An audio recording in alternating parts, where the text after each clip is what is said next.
Welcome to Krishna academy. இந்த வீடியோவில் நம்ம மேக்ஸ் ப்ரீவியஸ் இயர் கொஸ்டின் ஒன்று பார்க்கலாம். இந்த கொஸ்டின் ஃபிபனோசி சீரீஸ் கான்செப்ட் கீழே வரும். ஸோ கொஸ்டின் பாருங்கள். The difference between 7th term and 6th term in the Fibonacci sequences. Fibonacci தொடரில் 7வது மற்றும் 6வது உறுப்புகளுக்கு இடையேயான வித்தியாசம் இதான் கேட்டிருக்காங்க. ஸோ இதுக்கு நம்மளுக்கு ஃபஸ்ட்டு ஃபிபனோசி சீரீஸ் எப்படி எழுதணும்னு கண்டிப்பாக தெரிஞ்சிருக்கணும். அது தெரிஞ்சிருந்தால் அது ரொம்ப ஈஸியாக நம்ம ஆன்சர் பண்ணிடலாம். ஸோ ஃபிபனோசி சீரீஸ் எப்படி எழுதணும்னு இப்போ நம்ம பார்க்கலாம்.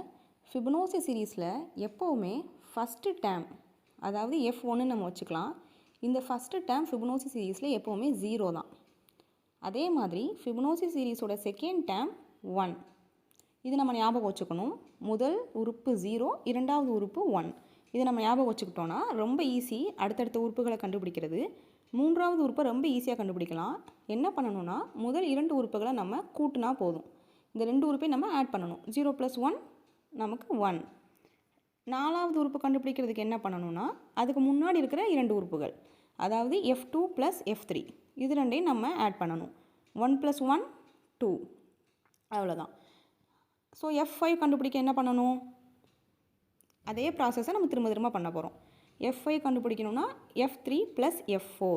ஸோ 1 + 2 நம்மளுக்கு என்ன வரும்? 3 வரும். F6ங்கிறது 2 + 3 5.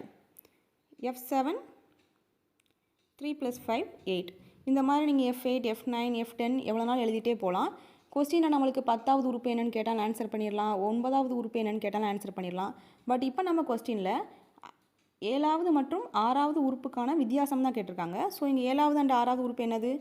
8ம் 5ம். இதோட வித்தியாசம்னு நம்ம மைனஸ் பண்ணிக்கணும். So 8 - 5ங்கிறது answer 3. 3 தான் அந்த கொஸ்டினோட ஆன்சர்.